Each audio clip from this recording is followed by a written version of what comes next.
Cleopatra, the most iconic woman in history. Her name is linked to power, beauty, and lethal femininity. Like most historical figures, over time, her life looked more and more like a Hollywood movie, until it was one. Archaeology reveals Cleopatra's long-buried secrets. Which part did she play in the battle over the ancient world? Lover and enemy. Her story is entwined with Rome's most powerful rulers. She outsmarted the most powerful men on earth, and they could not find her. It's not hate, it's I'm first and don't want to be second. She was already a myth during her lifetime. Every time we tell the story of Cleopatra, I think we're provoking the question, are women allowed to rule the world? Unraveling the myth of the last queen of Egypt. Who was Cleopatra? The great myths of mankind, mysteries passed on over thousands of years, captivate and mystify us, fueling our imagination. What if the legends are more than fiction? Researchers across the globe are working to solve the greatest mysteries of our time.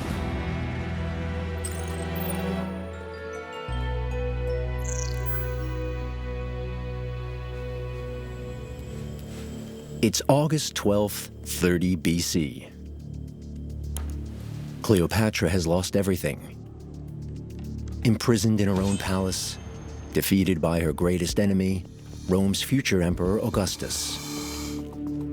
She takes her own life with the help of a poisonous snake.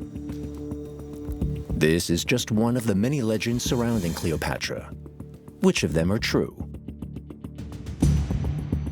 Cleopatra has an enduring fascination for us because her story embodies power and beauty and the rise and fall of dynasties and murder and sex. I mean, it has everything you would want in a Hollywood blockbuster. Legends of the Queen have persisted for over 2,000 years, with Cleopatra being perhaps the most famous enigmatic figure in history. Today, she inspires women around the world, serving as a symbol of beauty, luxury, and femininity. But who was she really? There are very few written sources that actually describe her and explain her, so what we really need is some archaeology to help unlock that puzzle. Alexandria, in northern Egypt. One woman is on the hunt for clues. In 2005, Kathleen Martinez gives up her career as a lawyer to become an archaeologist. It is Queen Cleopatra who fascinates her. I always loved Egypt, but once I went to my father's office and he was sitting there gathering with professors and intellectuals, and I asked for the book of Shakespeare, Antony and Cleopatra, and my father immediately and all his friends started speaking badly about the last queen of Egypt. At that moment, I could not reply to them, but I thought maybe they were all wrong.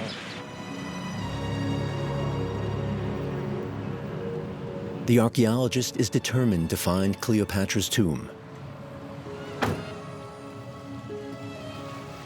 She picks up the trail here in Alexandria. Hardly any traces remain of the once magnificent ancient metropolis. This is where the royal quarters used to be, which were the citadel, a small city where the king and queens of Egypt, the pharaohs, used to live. And you could see probably at the entrance, beautiful gardens. At the end, the palace of Queen Cleopatra, overlooking the Mediterranean Sea with gold, different colors of marble. Literary sources claim that 1,000 years ago, earthquakes and tsunamis have caused severe damage, burying large parts of the ancient city of Alexandria. For a long time, Cleopatra's tomb is believed to lie at the bottom of the harbor. This is where underwater archaeologist Ahmad Khalil has been diving in search of ancient evidence. Let's go this way. This is a unique site, actually. Yeah. There's no such thing anywhere else. Exactly. Diving here also is very impressive. When the visibility is good, it's amazing. It's like going back to history.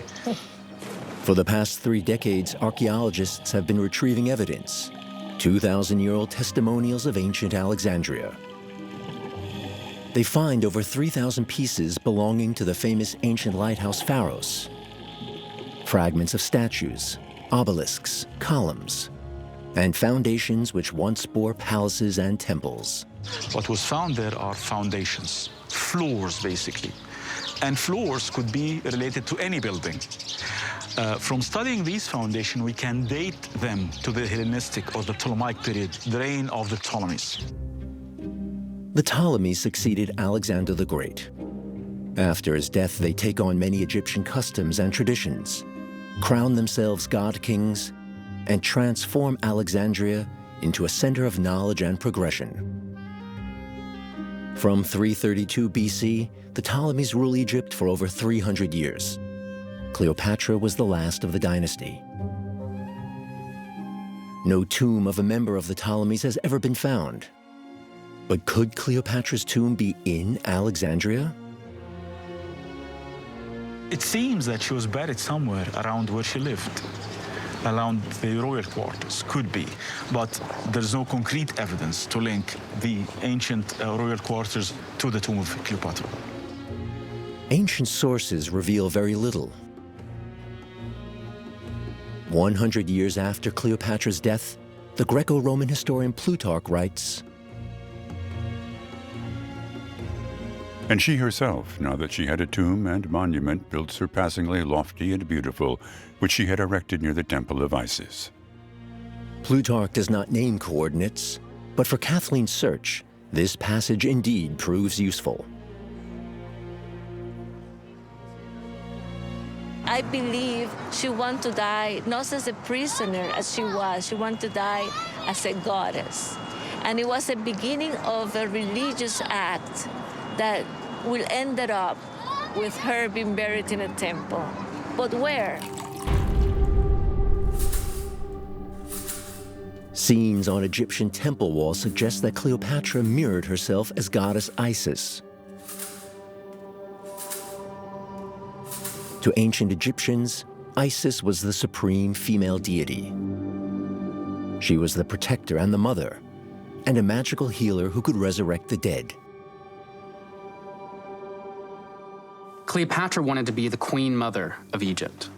Pharaohs ascended to the throne as Horus, son of Isis. Isis is a myth of feminine power. She's brilliant, nurturing, sexual, and dignified. So too was Cleopatra. Cleopatra rules Egypt for 21 years. During this time, she most likely had a tomb erected in order to fulfill her role as God Queen and protector of the people in the afterlife.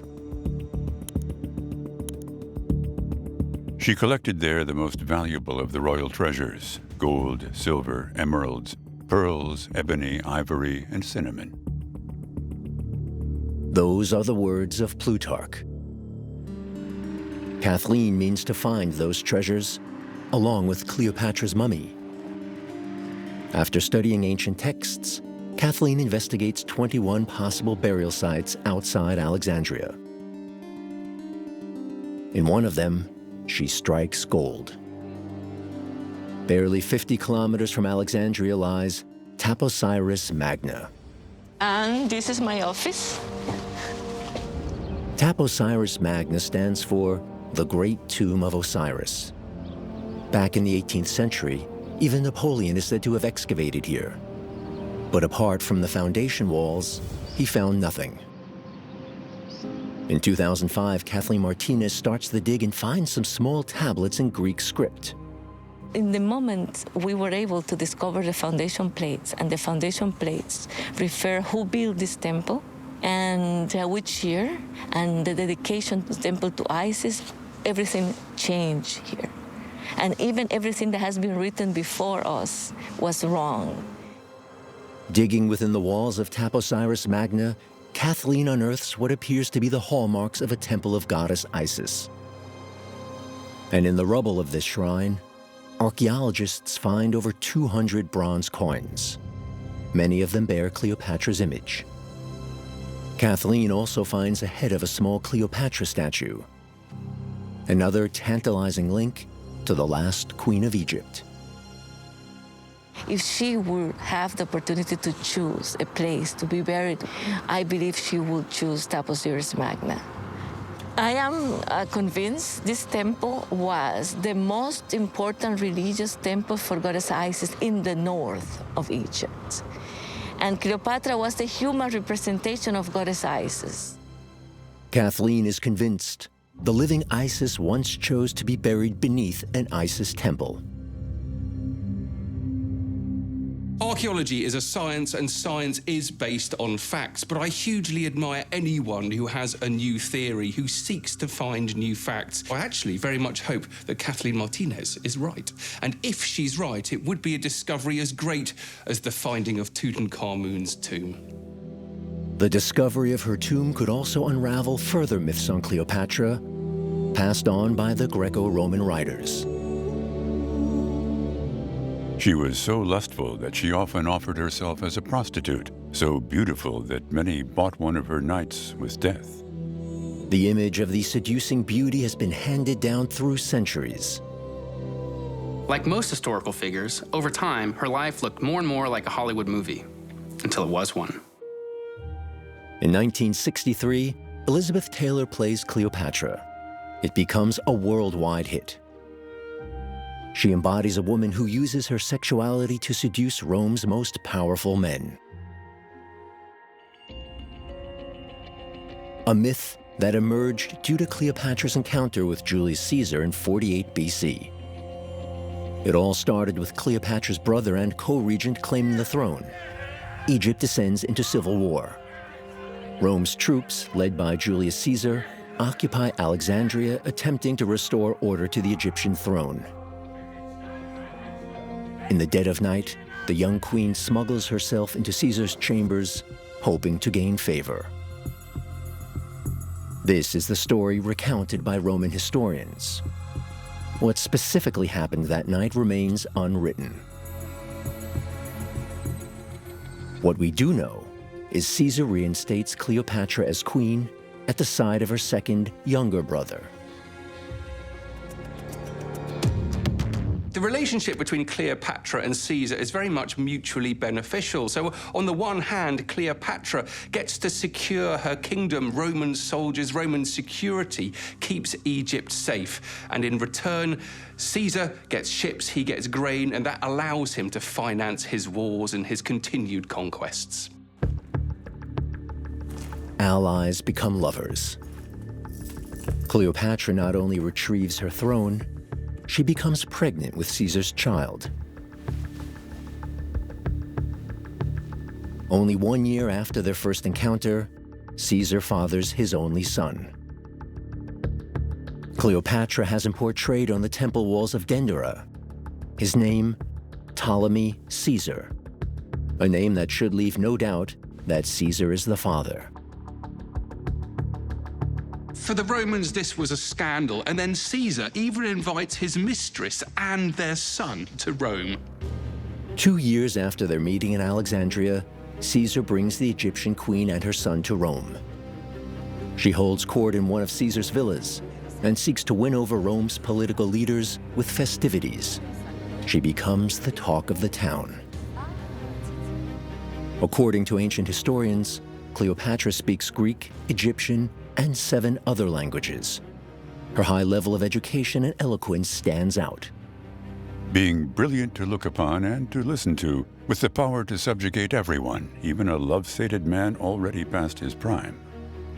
One of the tropes that comes up again and again is that she is exotic, she is other, she is dangerous and fascinating. The cunning Egyptian queen, exploiting male weaknesses to secure her throne. This is how artists often portrayed her in the years that followed. But do these paintings show the real Cleopatra? The portraits and paintings of Cleopatra across different epochs differ so much because each one is reflecting different intentions. It might be that it's reflecting attitudes towards female rulers, or that it's something to do with attitudes towards Egypt, ancient Egypt, and how that's being viewed. So depending on where and when she's being depicted, her portrait changes. At times, she's presented black-haired, at others brunette, sometimes innocent or seductive. Every era portrays a different Cleopatra. We've inherited an idea of Cleopatra as having this dark black hair cut in a nice sharp bob. One source for this comes from the 1920s Egyptomania that took place. Howard Carter had discovered Tutankhamun's tomb. Everyone across the world was going crazy for the fashions, the style that was coming out of Egypt. But there's another reason that we have this idea of her, and that could be the relief carvings from ancient Egypt, which tend to stylize female pharaohs in that way, showing the hair short and in profile. But what did she really look like? One of the very few portraits of Cleopatra from her time is on display in the collection of classical antiquities in Berlin. Did the last queen look like this? The image is a little unsettling, I would say. It's not what you expect when you compare it with Liz Taylor's portrayal of Cleopatra in the famous Hollywood film, for example, or the character in Asterix. Here we have a somewhat rather brittle figure before us. This head is one of two plastics dating back to Cleopatra's time. The other one is in the possession of the Vatican. Stylized coin images helped archaeologists to identify her. One feature is the royal diadem, this thick band typical for Hellenistic rulers, then her hairstyle, known as a melon hairstyle, and then specific features of her profile as well. Her nose, for example, which curves forward a little, her lower lip protruding somewhat further forward than the upper lip, plus the large eyes. These are all features which are particularly characteristic of Cleopatra VII. But how realistic is this portrait? There are no written sources showing whether a statesman, a queen, or a commander ever sat for a sculptor. It is rather unlikely, but we can assume that everyone was aware of some of the more notable features. These people certainly appeared in public. They sometimes also presented themselves to the people in ritual acts, for example, and then it was possible to get an impression of what they looked like.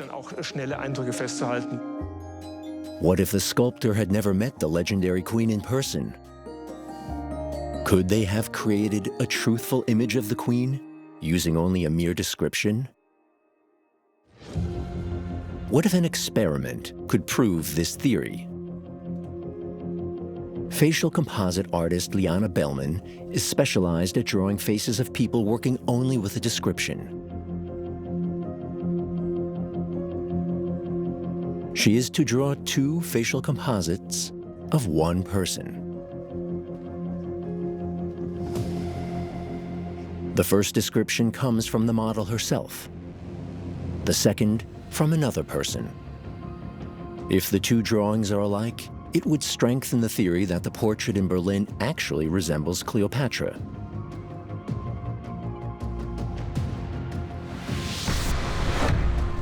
I would describe them as almond-shaped. And the outer tip? Very, very big eyes, definitely. Curving slightly to the back. A little higher than the inside one. My face is quite narrow, but I don't have a pointy chin. It's quite a long face, with very narrow nostrils. No, my bottom lip is thicker. The cheekbones are definitely a little higher. The lower third of the ear is definitely exposed. So, the parting is here. Yes, it goes slightly to the left. Hair falling forward behind the ear and then pulled back. 3 hours and 2 facial composites later. How similar are the two portraits? And how realistic? Ja, krass, wie so Wow, like two versions of myself. chin and jaw, they fit perfectly. Yes, true. I think the nose is quite similar. Yes, the nose is good as well. But I had to laugh when it came to my nose because he basically described it exactly as I did. One face, two images. The sketches are different, but the main features are the same. The narrow nose, the large eyes, the pronounced jawbone are identical in both images. And we also find them in the model's face. The experiment shows the marble bust in Berlin could depict Cleopatra's main features. It's essentially an ancient facial composite of the pharaoh. Not quite like a photograph, but still true to life. Maybe even more than that. A mural from Pompeii also shows her hair, skin, and eye color. It was painted at the same time Cleopatra was probably residing in Rome. This is what she might have looked like. The true face of Cleopatra? The expectations of portraits really have changed across time. Today, we'd expect a portrait to be a recognizable, lifelike rendering of a person, their exact face. But that really wasn't the case in antiquity. Portraiture then was more about what the person represents, what they symbolize. Really, we won't know exactly what she looked like in real life unless we were to discover her skeleton. Kathleen Martinez hopes to find this skeleton. Over 15 years ago, she started looking for tunnels and secret passageways below the ruined Taposiris Magna temple. At the beginning, the Ministry of Antiquities, they laughed. They said, it's impossible. I said, no, because you haven't found those tunnels yet, that doesn't mean they don't exist. I will find them. And indeed, 10 years ago, she uncovered a shaft leading 25 meters underground. In total, the archaeologist exposes 17 vertical shafts, some of them leading to single tunnels, others part of a larger tunnel complex.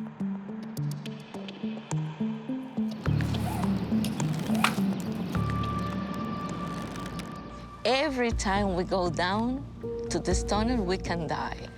And the way down, the process is really, really very dramatic. If we can safely go down, then there's many, many dangers down there, like snakes, all of them poison, and you can die in 10 minutes down there if you get by. Over 2,000 years ago, these passages were cut into the rock by workers. High and wide enough to stand upright, or transport a sarcophagus. After we started excavating, I became more and more excited about the possibility of these tunnels leading me to the tomb of Queen Cleopatra. The supply of oxygen is limited. Workers can only excavate 2 hours at a time. This slows down the whole process.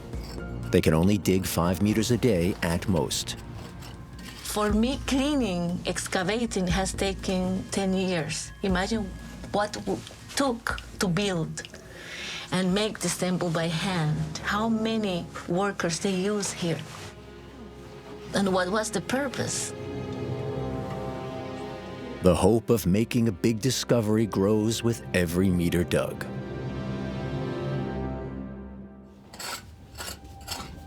They're hiding something. That's why we're ready here to risk our life. I believe once we finish excavating this tunnel, at the end, we will get what I've been searching for. The search for a phantom, or a much-desired answer to the question, who was Cleopatra? I think we want to get a hold of Cleopatra, to kind of take hold of who she really was. And when you look at the historical story of Cleopatra, she is genuinely compelling because she is a woman trying to assert herself as a ruler in a world dominated by men. And the ways that she does that are intriguing.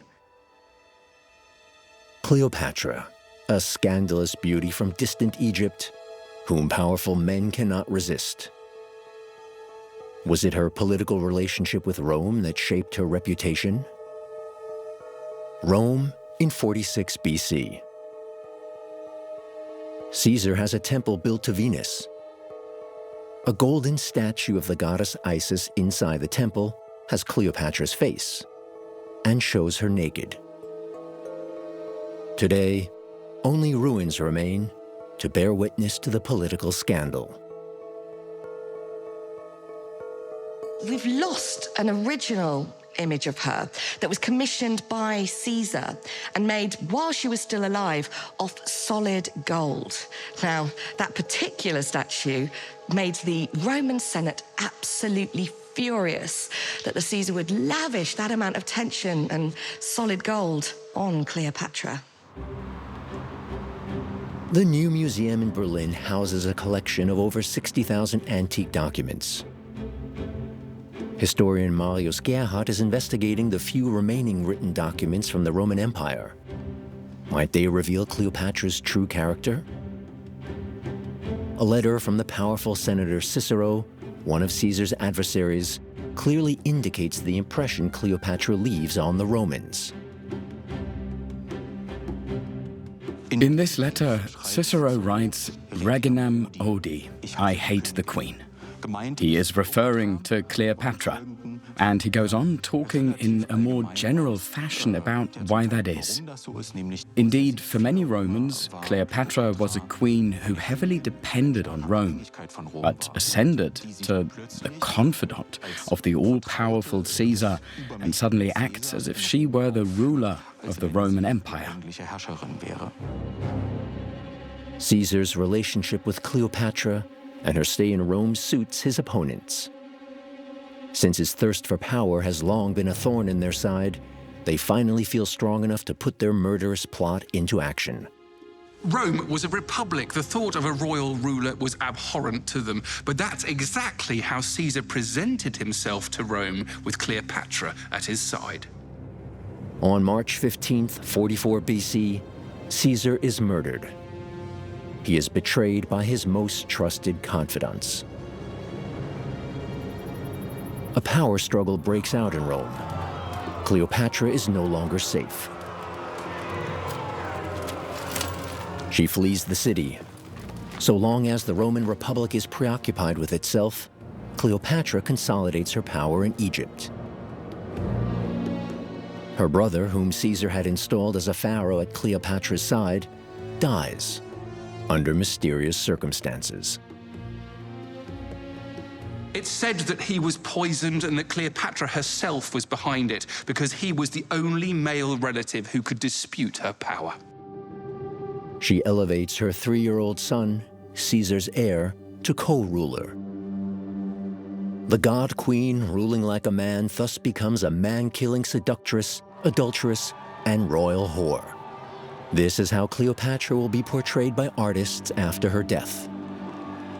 Every time you tell the story of Cleopatra, it shows women how powerful they can be. And it's exactly because she's such a complete and empowered woman that she gets dismissed and demonized throughout history. She now rules independently in her country, reforms the administration, and reduces taxes. The new museum in Berlin discloses rare documents from her reign. This text, this royal decree, shows very clearly how she cared for the people. At the time, Egypt is plagued by famines. To avoid riots in the capital, grain distribution must be specifically regulated. The decree bans officials from taking farmers from the fields to work for them.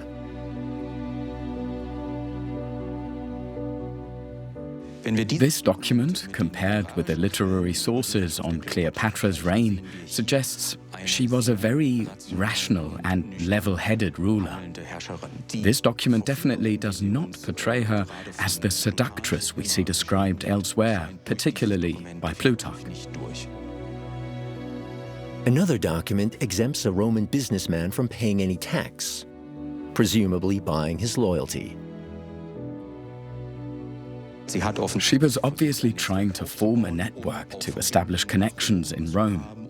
But what we can certainly assume is that if the Ptolemaic kingdom had had a weaker ruler, it would have become a Roman province much earlier. Cleopatra was very successful. She eventually failed, but for a long time she was able to hold and stabilize a country in constant danger of becoming a Roman province. After Caesar's death, civil war rages in Rome. His most loyal commander, Mark Antony, joins forces with Caesar's adopted son and nephew, 19-year-old Octavian. Finally, they defeat their opponents and the victors share power in the empire. Octavian rules in the west, Mark Antony controls the east, including Egypt. Mark Antony and Octavian are both heirs to Caesar, and initially it appears that they're happy to share power. On the outside, they make it seem that way, but on the inside, they know that there can only really be one person. And Mark Antony makes the move to replicate what Caesar had done, so he sides with Cleopatra. Their first meeting goes down in Roman history. She provided herself with many gifts and money, but she went putting her greatest confidence in herself and in the charms and sorceries of her own person. The commander is unable to resist. At first, this was all about politics and not pleasure. Both sides saw something in each other that was valuable to them. For Antony, he needed help with his wars in the east, particularly against the Parthians. He needed Egyptian supplies and grain and money. And Cleopatra, well, she needed the political support of the most important man in Rome to consolidate her power and perhaps even expand her kingdom. The ruler demands a price for giving herself to Mark Antony. According to Roman accounts, Cleopatra's sister Arsinoe was in exile in Ephesus. She was the only person who could still dispute her throne. She was also by nature very covetous and stuck at no wickedness. She had already poisoned her brother, and this when he was but 15 years old, and she got her sister Arsinoe to be slain by the means of Antony. Is this just Roman propaganda? For a long time, people doubted the accuracy of the story. The ruins of ancient Ephesus in today's Turkey.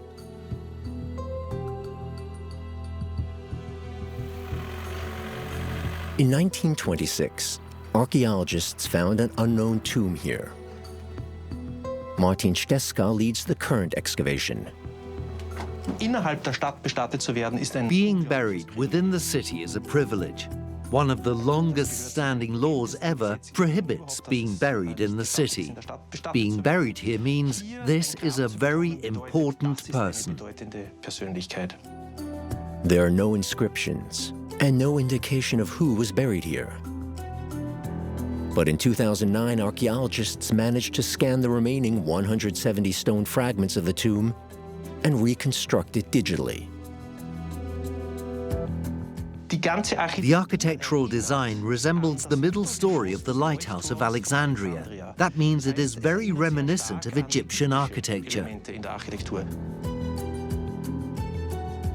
Until its destruction, the Pharos Lighthouse was one of the 7 wonders of the ancient world. It represents the reign of the Ptolemies. Could a member of that family really be buried here? The tomb was erected between 50 and 20 BC, during Cleopatra's reign.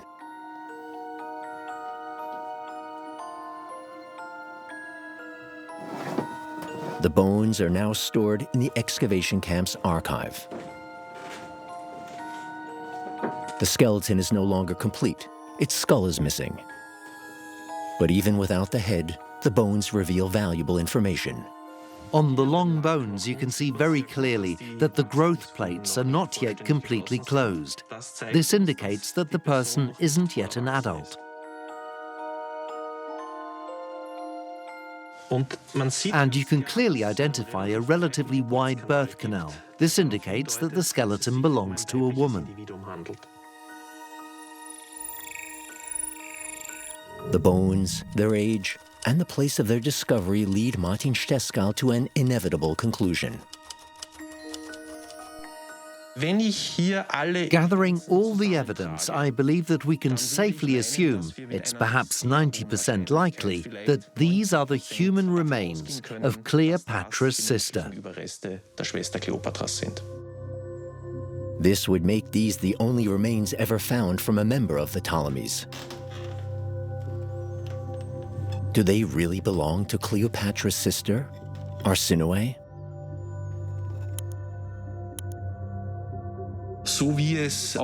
A potential danger is simply being removed, as it is quite common in family dynasties. Cleopatra expressed this desire to Mark Antony, and he made it a reality. Roman accounts tell tales of a passionate love pact, a story that fuels the imagination of painters and writers to this day. Being in Alexandria, Mark Antony enjoys the sweet life. Cleopatra offers him wealth, luxury, glamour, and sex, and bears him 3 more children. They were inseparable companions and lovers and developed a taste for hunting, playing dice and drinking together. On several occasions, they even went on nocturnal escapades around the streets dressed as slaves. They set up lavish banquets for each other. Money was no object. During excavations in Alexandria and other ancient digging sites, archaeologists keep coming across traces of the ruling couple. Historian Christoph Schäfer has collected many of them. This Roman dinar, for example, probably minted in 36 BC.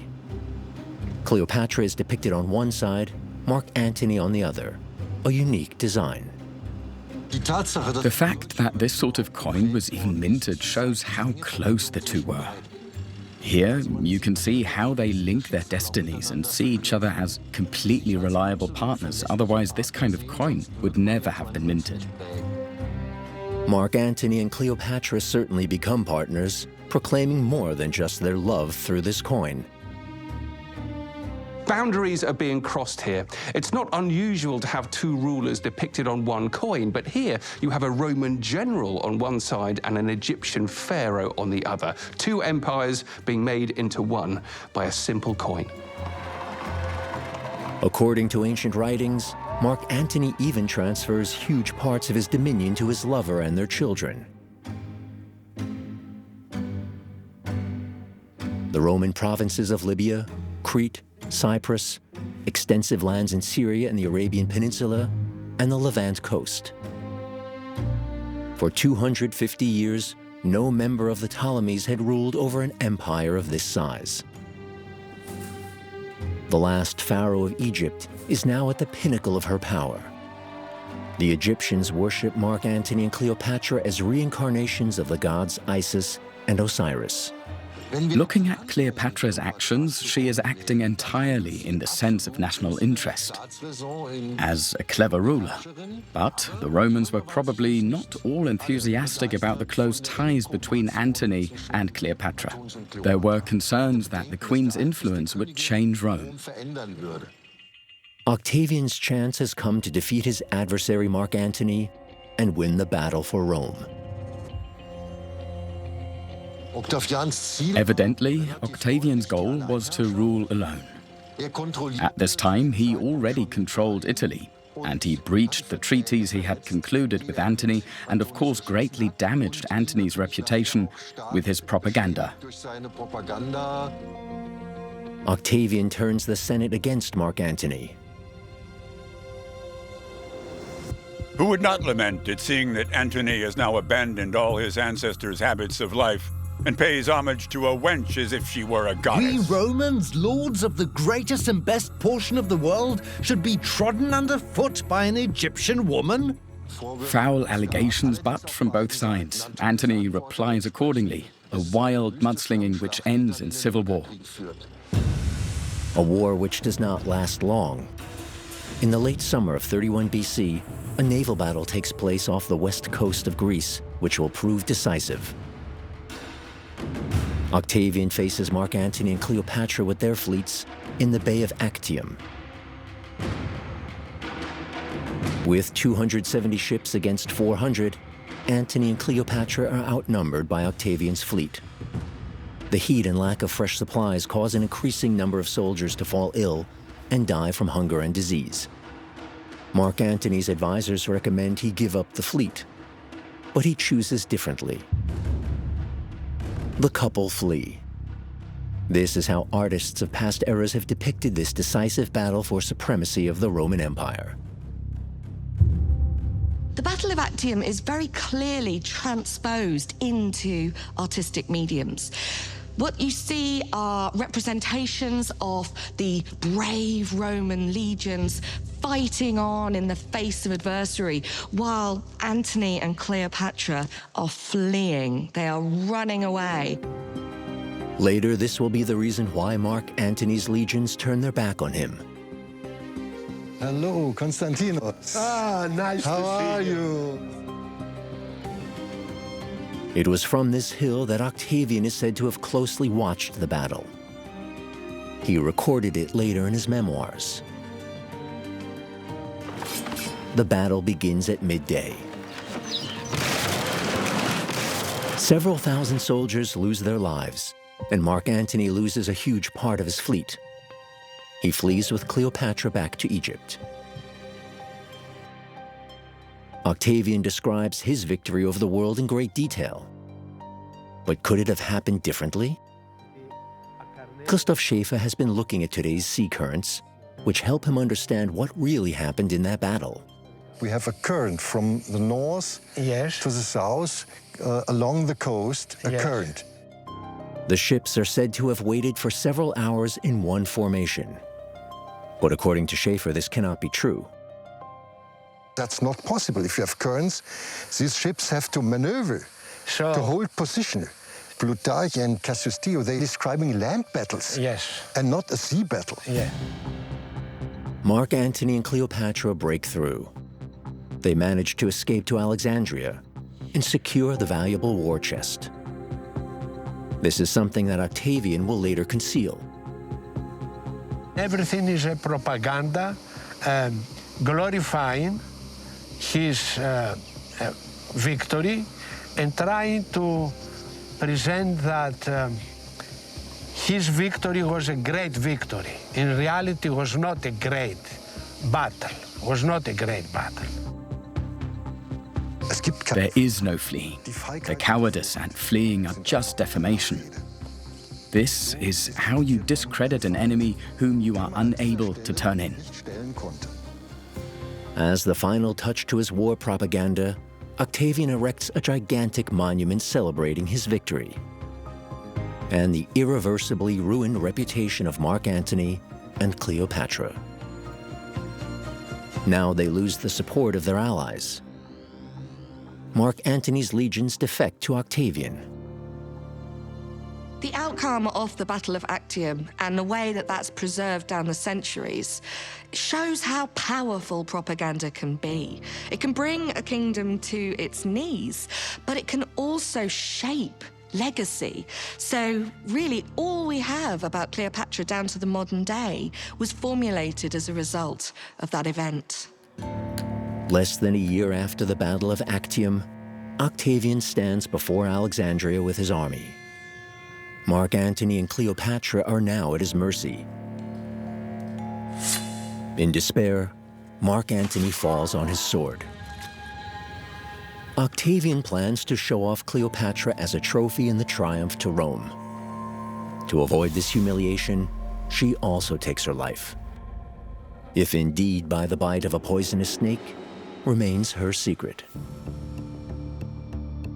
But Octavian Caesar, although vexed at the death of the woman, admired her lofty spirit, and he gave orders that her body should be buried with that of Antony in splendid and regal fashion. Could he have buried Cleopatra and Taposiris Magna before the gates of Alexandria? 500 meters east of the ruined temple stands a miniature version of the Pharos lighthouse.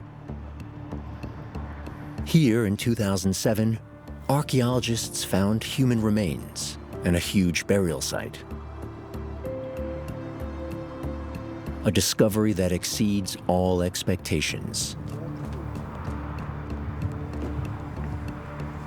This chamber points towards the temple. Could the mummies of Cleopatra and Mark Antony be buried here? When Kathleen opens it, she discovers several cavities in the west and north wall. No signs of splendid wealth.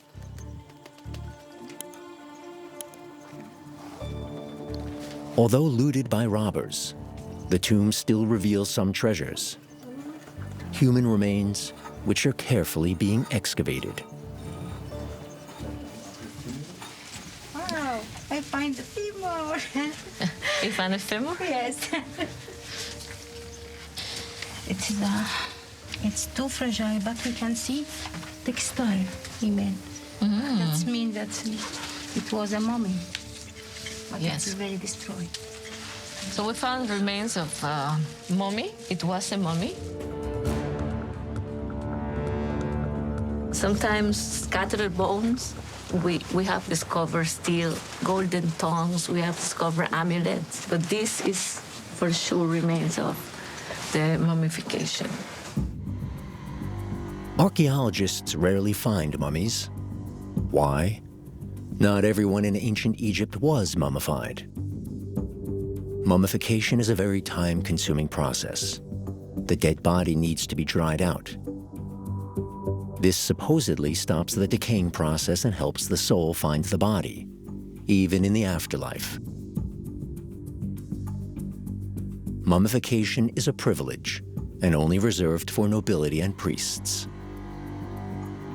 Mummification is about preparing a pharaoh for a successful journey through the afterlife, which was all but impossible. Most will be lost to the chaos. But if the pharaoh made it through, they could take the hand of those who had been lost, and they could save everyone else. Cleopatra, as Isis, was almost certainly mummified, as she was seen as a protectress for souls in the underworld. Are these Cleopatra's remains? You can see it was a poor type of mummification. It was made in a hurry. And this kind of mummification is usually from the time of Queen Cleopatra. It was the end of Egypt as an empire, and they went in a hurry to prepare the mummy. So this is good for my theory. Thank you. Then Kathleen Martinez and her team find something unusual. It is something important. Yes. Look. A lead to Cleopatra? We have to see if it has inscriptions or it has any kind of drawings. We don't know yet. I am dying to turn it around, but I have to follow the procedures. Hip.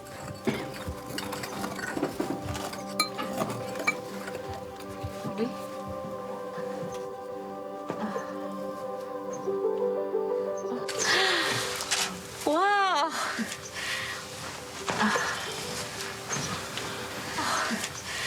It's an offering table. Look, it's like representing this tomb with the stairs. Wow, it's beautiful. Wow.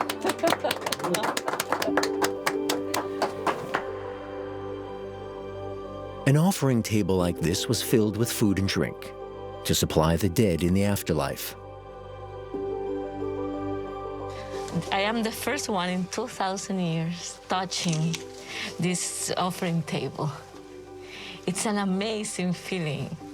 They could put beer, wine, honey for the disease. This sort of relic is not rare, but Kathleen believes this one could lead to Cleopatra's tomb. She has the find examined by independent experts. Unfortunately, no description. Yes, but only powerful people, Exactly. rich people Yes, will have offering tables. Have the money to make tombs like this and have offering table inside it, yes. Exactly. They are not common people, you know. Someone like the last queen of Egypt? No, we don't have any archaeological evidence this will be her tomb, but I'm expecting to have like Tutankhamun's tomb that was found untouched. This is what I'm expecting. It is possible that the deceased in these tombs could have known Cleopatra during her reign. That must mean something. And I think it's because they have some information. And these tombs here are pointing to the tomb of Queen Cleopatra. The tomb hasn't yet been found, but Kathleen is convinced it is only a matter of time. Archaeological findings help us understand the story of the last queen of Egypt. The real Cleopatra, a powerful strategist, a politically calculating seductress, a god queen overshadowing everyone around her. History will never give us all the answers, but I think that's where the power lies, because we can fill in those blanks with what we want her to be. We create her anew every time we tell her story. The myth of Cleopatra, the last pharaoh, has endured for over 2,000 years. A fascinating story, both beautiful and tragic. Unless we find her tomb, her life remains a myth.